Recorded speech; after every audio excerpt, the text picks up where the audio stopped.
अंजलि रसोई में खाना बना रही होती है, तभी आरती वहां आती है। दीदी आज कितनी गर्मी है ना, लगता है आज तो एसी चलाना ही पड़ेगा। हाँ यार सच में बहुत गर्मी है। मैं तो अभी कूलर के सामने बैठी थी फिर भी पसीना नहीं सूखा। देखो अभी सुबह ही नहाई थी और काम करते करते फिर से हालत खराब हो गई। हाँ मैं भी रसोई से बाहर आते ही पसीना सूखता ही नहीं, फिर तुरंत नहाना पड़ता है। गर्मी के कारण दोनों बहुएं घर का काम खत्म करके अपने अपने कमरों में एसी चला लेती हैं। ऐसे ही 10-15 दिन बीत जाते हैं। महीने के आखिर में जब बिजली का बिल आता है तो मैंने तुम दोनों को कितनी बार समझाया कि घर की लाइट पंखे बंद रखा करो। देखो कितना सारा बिल आ गया है, कौन भरेगा इसे। और ये हर समय एसी चला रही हो, मीटर पर कितना लोड पड़ता है।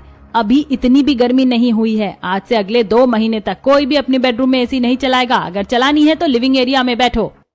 आज बिल आते ही सुजाता ने दोनों बहुओं की क्लास लगा दी, लेकिन दोनों बहुएं इतनी आसानी से मानने वाली कहाँ थी। उसके बाद भी वो चोरी छुपे एसी चलाती रही। ये सब देखते हुए एक दिन सुजाता लिविंग एरिया में बैठी सोचने लगती है, अगर इन दोनों को ऐसे ही प्यार से समझाती रही तो ये मेरी बात कभी नहीं मानेंगी। मुझे ही कुछ जुगाड़ लगाना पड़ेगा। सुजाता के जुगाड़ू दिमाग में एक आइडिया आता है। क्यों ना इन दोनों बहुओं के कमरे में लगे एसी को ही खराब कर दिया जाए, क्योंकि अगर वो सही रहा तो ये ऐसे ही बिजली का बिल बढ़ाती रहेंगी। बस फिर क्या था, सुजाता एसी को आउटडोर यूनिट के पास जाकर वायर काट देती है।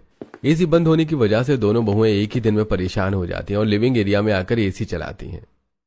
घर में पंखे हैं, कूलर हैं, अभी से एसी चलाने की इतनी भी क्या जरूरत है। सुजाता वहां का भी एसी बंद कर देती है। अब दोनों बहुएं गर्मी में बहुत परेशान हो जाती हैं। एक दिन दोनों मिलकर घर का काम कर रही होती हैं कि तभी अंजलि मैंने वॉशिंग मशीन में सारे कपड़े धो दिए, तुम जरा इन्हें छत पर फैलाओ। अंजलि कपड़े लेकर छत पर जाती है। तभी उसका ध्यान पड़ोसन की छत पर जाता है जहां एसी चल रहा होता है। ऊपर वाले कमरे से सास बहू की हंसी की आवाजें भी आ रही होती हैं।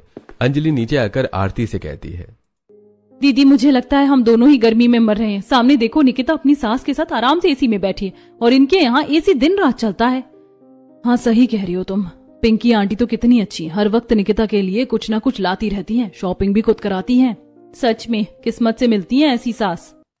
दोनों देवरानी जेठानी अपनी सास की बुराई करती हैं और मनी मन सोचती हैं कि काश उनकी सास भी ऐसी होती। इसी तरह दोपहर से शाम हो जाती है। अरे भाई चाय मिलेगी या नहीं? अंजलि चाय बनाने के लिए रसोई में जाती है, लेकिन अचानक उसे फर्श के नीचे से कुछ अजीब सी आवाजें सुनाई देती हैं। वो बार बार पैर रखकर देखती है तो उसे खालीपन जैसा महसूस होता है। फिलहाल वो इसे नजरअंदाज कर चाय बनाती है और राजेश को दे देती है। उसके बाद वो अपनी जेठानी के पास जाती है। दीदी मेरे साथ रसोई में चलो, मुझे वहाँ कुछ अजीब लग रहा है। आरती अंजलि के साथ रसोई में जाती है। देखो इस जगह पैर रखने पर कुछ खोखला लग रहा है। अरे टाइल